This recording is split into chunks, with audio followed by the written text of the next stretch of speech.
ആൽപ്പൻ കിച്ചന്റെ മറ്റൊരു എപ്പിസോഡിലേക്ക് എല്ലാവർക്കും സ്വാഗതം.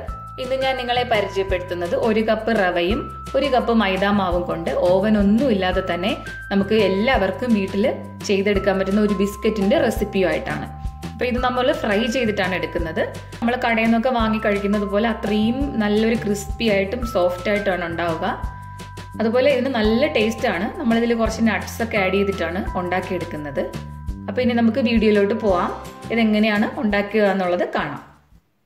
ഈ ബിസ്ക്കറ്റ് തയ്യാറാക്കാനുള്ള ഇൻഗ്രീഡിയൻസ് ഞാനിവിടെ റെഡിയാക്കി വെച്ചിട്ടുണ്ട്.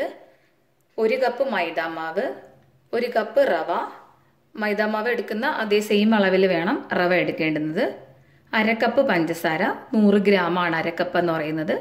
പിന്നെ ഞാനിവിടെ ഒരു 50 ഗ്രാം നെയ്യ് ഒന്ന് ചെറുതായിട്ട് ചൂടാക്കി എടുത്തിട്ടുണ്ട്. ചെറിയ ചൂട് മതി, ഒന്ന് ഉരുക്കി കിട്ടിയാൽ മാത്രം മതി. പിന്നെ ഞാൻ കുറച്ച് നട്ട് ചെറുതായിട്ട് ഒന്ന് മുറിച്ച് വെച്ചിട്ടുണ്ട്. നമ്മുടെ ബദാം നട്ടാണ് ഞാനിവിടെ എടുത്തിരിക്കുന്നത്.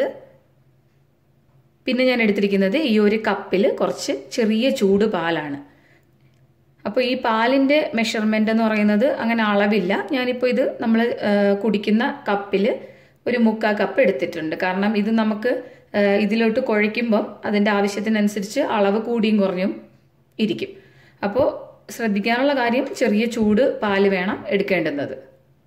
ആദ്യം നമുക്ക് നമ്മൾ എടുത്തു വച്ചിരുന്ന ചെറിയ ചൂട് പാലിലേക്ക് 1 ടേബിൾ സ്പൂൺ പഞ്ചസാര മാത്രം ബാക്കി വച്ചിട്ട് ബാക്കി ഇതിലേക്ക് ആഡ് ചെയ്തിട്ട് ഒന്ന് മിക്സ് ചെയ്തെടുക്കാം.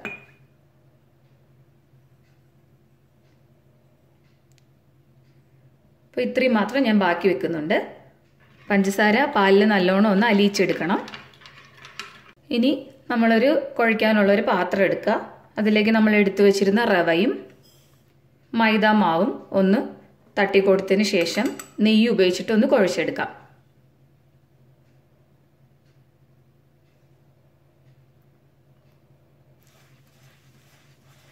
നമ്മൾ ഈ മാവ് കുഴയ്ക്കുമ്പോൾ പുട്ടിനൊക്കെ കുഴച്ചെടുക്കുന്ന പോലെ ആദ്യം നന്നായിട്ട് ഈ നെയ്യൊക്കെ എല്ലാ സൈഡും ഒന്ന് ആയി കിട്ടണം. അപ്പം അതുപോലെ നന്നായിട്ടൊന്ന് കുഴച്ചെടുക്കുക. ഇപ്പോൾ ഞാൻ നെയ്യൊന്ന് നന്നായിട്ട് മാവിൽ കുഴച്ചെടുത്തിട്ടുണ്ട്. ഇനി ഇതിലേക്ക് നമ്മൾ എടുത്തു വെച്ചിരുന്ന നട്ട് കൂടെ ഇട്ടിട്ട് ഒന്ന് മിക്സ് ചെയ്തെടുക്കാം.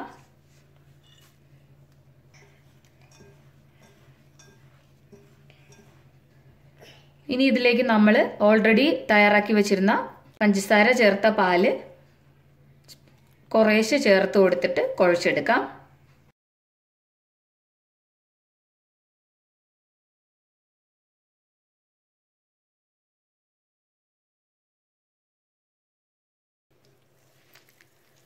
റവ നമ്മൾ ഉപയോഗിക്കുന്നുണ്ട്. റവ അല്പം വെള്ളം അധികം വലിച്ചെടുക്കും. നമുക്കിതിലേക്ക് ഒരു നുള്ള് ബേക്കിംഗ് സോഡ കൂടെ ചേർത്ത് കൊടുക്കാം. നല്ലപോലെ മിക്സ് ചെയ്യാം വീണ്ടും ഒന്നുകൂടെ. ഇപ്പോൾ ഇവിടെ മാവ് നല്ലപോലെ ഞാൻ കുഴച്ചെടുത്തിട്ടുണ്ട്. നമ്മളിങ്ങനെ തൊടുമ്പോഴത്തേക്ക് ഒരു മീഡിയം സോഫ്റ്റ് ആയി വന്നാൽ മാത്രം മതിയാകും. അപ്പോൾ നിങ്ങൾക്ക് ഈ മൈദ ഉപയോഗിക്കുന്നതിന് പകരം നമ്മുടെ സാധാരണ ചപ്പാത്തി മാവ്, ഗോതമ്പ് മാവ് ഉപയോഗിച്ചിട്ടും ഈ ബിസ്ക്കറ്റ് ചെയ്തെടുക്കാം. ഇനി നമുക്കൊരു 5 മിനിറ്റ് ഇങ്ങനെ ഒന്ന് റെസ്റ്റ് ചെയ്യാനായിട്ട് വെക്കാം. അപ്പോൾ ഈ റവയിലേക്ക് പാലിൻ്റെ ഈർപ്പമെല്ലാം നല്ലോണം വലിച്ചെടുത്തിട്ട് അതൊന്ന് നല്ല പാകത്തിനായിട്ട് കിട്ടും. ഇനി നമ്മളിതിലേക്ക് നമ്മൾ നേരത്തെ ബാക്കി വെച്ചിരുന്ന പഞ്ചസാര കൂടെ ഇട്ട് കൊടുക്കാം. ഇട്ട് കൊടുത്ത ശേഷം ജസ്റ്റ് ഒന്ന് കുഴച്ചെടുക്കുക. ഈ പഞ്ചസാര ഇങ്ങനെ ഇട്ട് കൊടുക്കുമ്പോഴത്തേക്ക് നമ്മൾ ഈ ബിസ്ക്കറ്റ് എണ്ണയിലൊന്ന് ഫ്രൈ ചെയ്തെടുത്തെടുക്കുമ്പോഴത്തേക്ക് ഈ പഞ്ചസാര ഒന്ന് കാരമലൈസ് ആയിട്ട് കഴിക്കാൻ നേരം നല്ല ടേസ്റ്റ് ഉണ്ടാവും. പിന്നെ അതിൻ്റെ കൂടെ തന്നെ നമ്മൾ ചില ബിസ്ക്കറ്റുകൾ കഴിക്കുമ്പം പഞ്ചസാര നമുക്ക് കടിക്കാൻ കിട്ടില്ല. അപ്പോൾ അതുപോലെ കുറച്ച് കടിക്കാനായിട്ടും കിട്ടും. ഇപ്പം നമ്മുടെ മാവ് നല്ല പാകത്തിന് വന്നിട്ടുണ്ട്. ഇനി നമുക്കിത് കയ്യിൽ വെച്ചൊന്ന് പരത്തിയെടുക്കാം. ഓരോ ബിസ്ക്കറ്റിനുള്ള ഷേപ്പ് ആക്കിയിട്ട് എടുക്കാം. ഞാനിത് കുറച്ചിങ്ങനെ ആവശ്യത്തിനുള്ളത് എടുത്തിട്ട് കയ്യിലൊന്ന് ഉരുട്ടിയെടുക്കുക. അപ്പം നമുക്ക് ഇങ്ങനെ കയ്യിലൊന്ന് നമുക്ക് ആവശ്യമുള്ള ഷേപ്പിന്, ഇഷ്ടമുള്ള ഷേപ്പിനൊന്ന് പരത്തിയെടുക്കാം കേട്ടോ. ഞാനിതൊന്ന് ഓവൽ ഷേപ്പിനൊന്ന് പരത്തിയെടുക്കാനായിട്ട് ശ്രമിക്കുന്നുണ്ട്. ഞാൻ ഈ ഒരു ഷേപ്പിനാണ് പരത്തിയെടുക്കുന്നത്. അപ്പോൾ നമുക്കിതിനൊരു ഡിസൈൻ കൊടുക്കാനായിട്ട് ഞാൻ ഇതുപോലൊരു ഫോർക്ക് എടുത്തിട്ടുണ്ടേ. അപ്പോൾ അത് വെച്ചിട്ട് ഇങ്ങനെ ഒന്ന് പ്രസ് ചെയ്ത് കൊടുത്തു കഴിഞ്ഞാൽ നമ്മൾ ഈ ഫോർക്കിൻ്റെ അതുപോലുള്ള ആ വര അതിലേക്ക് വരും.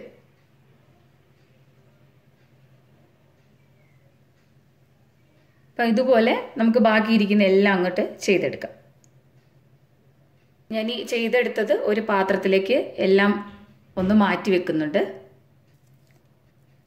ഇനി ബാക്കിയിരിക്കുന്ന മാവും കൂടെ നമുക്ക് അതുപോലെ തന്നെ ചെയ്തെടുക്കാം.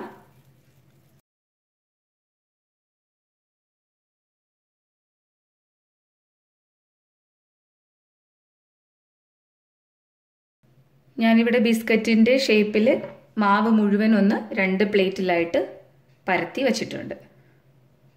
ഇനി നമുക്കിതൊന്ന് ഫ്രൈ ചെയ്തെടുക്കാം. അതിനായിട്ട് ഞാനിവിടെ ഒരു പാനിൽ എണ്ണ ചൂടാക്കി വെച്ചിട്ടുണ്ട്. മീഡിയത്തിന് താഴെ ഫ്ലെയിമിൽ ഇട്ടിട്ട് വേണം ഇത് പതുക്കെ വറുത്തെടുക്കേണ്ടത്. അപ്പം നമുക്കിനി ഇത് വറുത്തെടുക്കാം. എണ്ണ ഒന്ന് ചൂടായിട്ടുണ്ട്.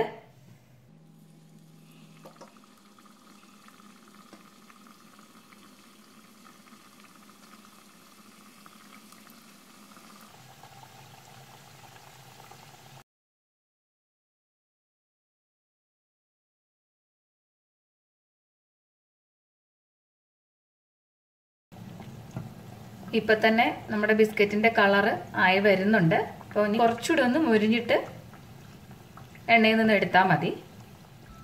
ഇപ്പം നമ്മുടെ ബിസ്ക്കറ്റ്സ് ഒന്ന് നന്നായിട്ട് മുരിഞ്ഞു വന്നിട്ടുണ്ട്. ഇനി നമുക്കിത് എടുത്തു മാറ്റാം.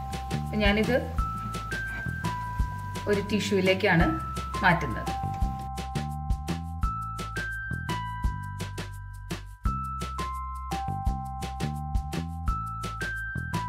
ഇനി നമുക്ക് ഇതുപോലെ നമ്മൾ തയ്യാറാക്കി വെച്ചിരിക്കുന്ന ബാക്കി ബിസ്ക്കറ്റുകളെല്ലാം ഫ്രൈ ചെയ്തെടുക്കാം.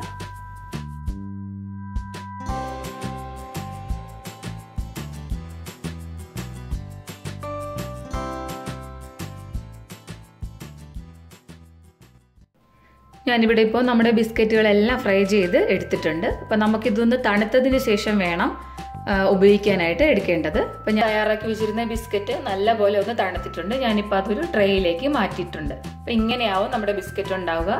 അപ്പോൾ ഇത് എപ്പോഴും നല്ലപോലെ തണുത്തിട്ട് വേണം യൂസ് ചെയ്യാനായിട്ട്. അല്ലാന്നുണ്ടെങ്കിൽ നല്ലൊരു ക്രിസ്പിനെസ് ഉണ്ടാവത്തില്ല. അപ്പോൾ ഇത് ഏറ്റവും ബെസ്റ്റ് കഴിക്കാൻ അടുത്ത ദിവസങ്ങളിലായിരിക്കും. അപ്പം ഞാനിതൊന്ന് പൊട്ടിച്ച് കാണിച്ചു തരാം.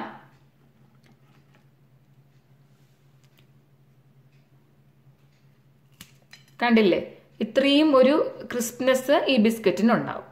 അപ്പം ഞാൻ മുറിച്ചപ്പോൾ തന്നെ ഒരു ചെറിയ സൗണ്ടും ഉണ്ടായി, സാധാരണ നമ്മൾ ബിസ്ക്കറ്റ് പൊട്ടിക്കുമ്പോഴത്തേക്കും ഉള്ളതുപോലെ. കണ്ടോ? എൻ്റെ ഈ റെസിപ്പി നിങ്ങൾക്ക് ഇഷ്ടമായിട്ടുണ്ടെങ്കിൽ നിങ്ങൾ മറ്റുള്ളവർക്കൂടെ ഒന്ന് ഷെയർ ചെയ്യാൻ മറക്കരുത്. എൻ്റെ ചാനൽ ഇതുവരെ സബ്സ്ക്രൈബ് ചെയ്തിട്ടില്ലാത്തവർ ദയവായി ഒന്ന് സബ്സ്ക്രൈബും ചെയ്യൂ, ലൈക്ക് ചെയ്യൂ, ഷെയർ ചെയ്യൂ. അപ്പോൾ അടുത്ത വീഡിയോയിൽ മറ്റൊരു റെസിപ്പിയുമായിട്ട് നമുക്ക് വീണ്ടും കണ്ടുമുട്ടാം.